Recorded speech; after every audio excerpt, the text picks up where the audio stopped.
Assalamualaikum dan selamat kembali ke Domir TV. Tahun baru 2024 telah pun tiba dan dengan kedatangan tahun baru, maka lahirlah segala harapan positif bagi seluruh manusia, baik orang Islam maupun bukan Islam. Seperti biasa, dunia barat meraihkannya dengan bunga api serta pesta-pesta muzik dan joget yang penuh kemaksiatan. Namun kepada yang melihat dengan mata hati, dunia tetap seumpama tidak bernyawa, kecuali di bumi Palestin yang hidup bersinar dan memberi erti sebenar kemanusiaan, memalukan dunia yang penuh dengan hipokrisi. Dunia yang tunduk kepada ketuanan The New World Order, lakaran Al-Masihud Dajjal. 2024 hanyalah rentetan masa penguasaan dan belitan dunia oleh Dajjal yang mahu memindahkan pusat kuasanya kepada Baitul Maqdis. Maka pada tahun-tahun yang akan datang pula, adakah seluruh dunia akan jadi seperti Palestin yang kita lihat sekarang ini?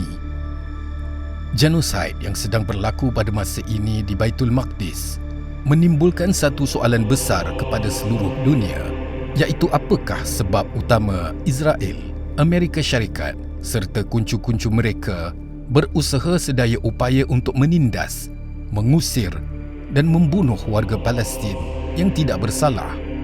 Untuk memahami apa yang sedang berlaku di Palestin dan merungkai misteri di sebaliknya, kita perlu kembali kepada bimbingan Al-Quran dan hadis untuk mendapatkan jawapan tepat. Di dalam sebuah hadis yang berbunyi, kami berkata, "Ya Rasulullah, berapa lama Dajjal akan tinggal di bumi?"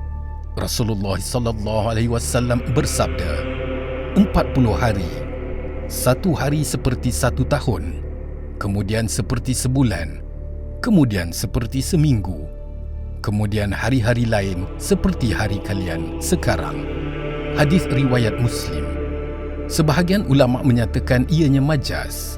Maksud sehari diumpamakan dengan setahun menunjukkan betapa beratnya rasa apabila berada dalam hari-hari tersebut, yakni ketika berhadapan dengan fitnah Dajjal, dan sebahagian ulama lagi menyatakan ia benar-benar hakiki.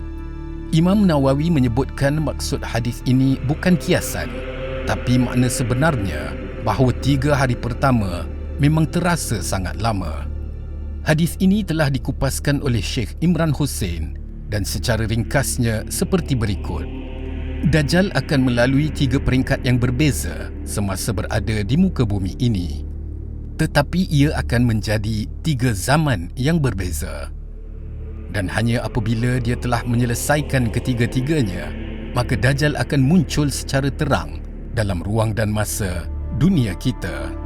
Lalu beliau juga menyatakan bahawa apa yang kita lihat berlaku di Palestin pada hari ini adalah satu langkah penting di dalam plan Dajjal sebelum dia muncul secara nyata. Satu hari yang seperti setahun itu merujuk kepada zaman Empire British, di mana empire ini telah menguasai seluruh dunia dari timur hingga ke barat. Pax Britannica merujuk kepada tempoh sewaktu Empire British menjadi kuasa hegemoni global, melebarkan kekuasaannya tanpa halangan dan mengambil peranan sebagai polis global. Selepas Perang Dunia Kedua, muncul pula negara Amerika Syarikat sebagai empire terbaru di puncak kuasa dunia. Satu hari seperti sebulan merujuk kepada zaman Pax Americana, di mana Amerika mengambil alih tugas sebagai polis global dan mempunyai kuasa untuk menolak cadangan-cadangan PBB.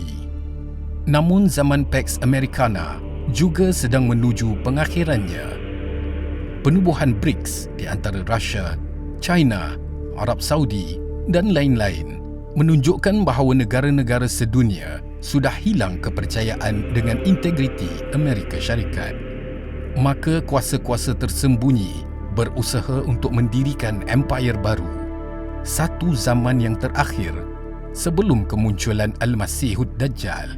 Satu hari yang seperti seminggu.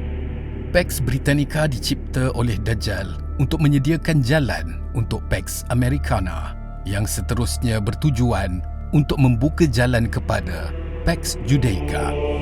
3 peringkat rancangan Dan hanya apabila Pax Judaica ditubuhkan dan Israel memerintah dunia dari Baitul Maqdis menjadi kiblat bagi hamba dan sekutunya, barulah seorang lelaki akan tampil dan berdiri di Jerusalem dan berkata, "Akulah Al-Masih." Nabi SAW berkata bahawa dia adalah seorang lelaki muda Yahudi, berbadan tegap, berjambang dan berambut kerinting. Dan dia akan cuba menyamar sebagai Al-Masih yang sebenar, Nabi Isa ibn Maryam alaihi salam, dan memerintah dunia dari Baitul Maqdis.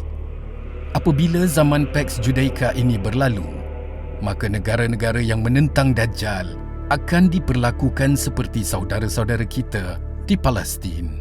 Proses menuju kepada Dajjal memerintah dunia dari Jerusalem bermula dengan penciptaan tamadun barat moden, sebuah tamadun yang meruntuhkan institusi keluarga, mengejar materialisme semata dan memuja kemaksiatan. Tamadun barat moden merupakan perancangan Dajjal yang paling berjaya setakat ini. Pax Britannica, Pax Americana dan tamadun barat moden tidaklah jatuh dari langit secara tidak sengaja. Ia hanyalah langkah perancangan yang dilakarkan oleh Al-Masihud Dajjal untuk membuka ruang supaya dia dapat menakluk dunia dari pusat kuasanya di Baitul Maqdis. Adakah ini akan berlaku? Apakah Israel akan berjaya membawa Pax Judaica? Melihat dunia yang dikawal oleh IMF dan melihat wang riba yang kita gunakan di seluruh dunia pada hari ini, ternyata perancangan ini tidak dapat dielakkan dan kita kini menuju ke satu mata wang di bawah satu bank pusat, mata wang digital, dan tiada ulama Islam berdiri menentang perhambaan kewangan dan perhambaan ekonomi ini. Dolar Amerika Syarikat sedang sudah nazak dan dalam perjalanan ke tanah perkuburan, dan satu perang besar akan memusnahkan kedua-dua pihak, kemusnahan bersama di Barat dan Rusia dan China dan yang lain-lain. Kita tidak nampak lagi sesiapa yang berani berdiri melawan perancangan Dajjal dan Israel dari mencapai apa yang mereka inginkan. Dan inilah juga penjelasan supaya kita fahami peristiwa yang berlaku di Baitul Maqdis dan rakyat Palestin pada hari ini. Apa yang berlaku sekarang ini ialah dunia sedang dalam peralihan kuasa dari Pax Americana sedang menuju ke liang lahat. Kemudiannya akan menjadi jelas untuk Israel menggantikan Amerika Syarikat sebagai negara yang memerintah dunia.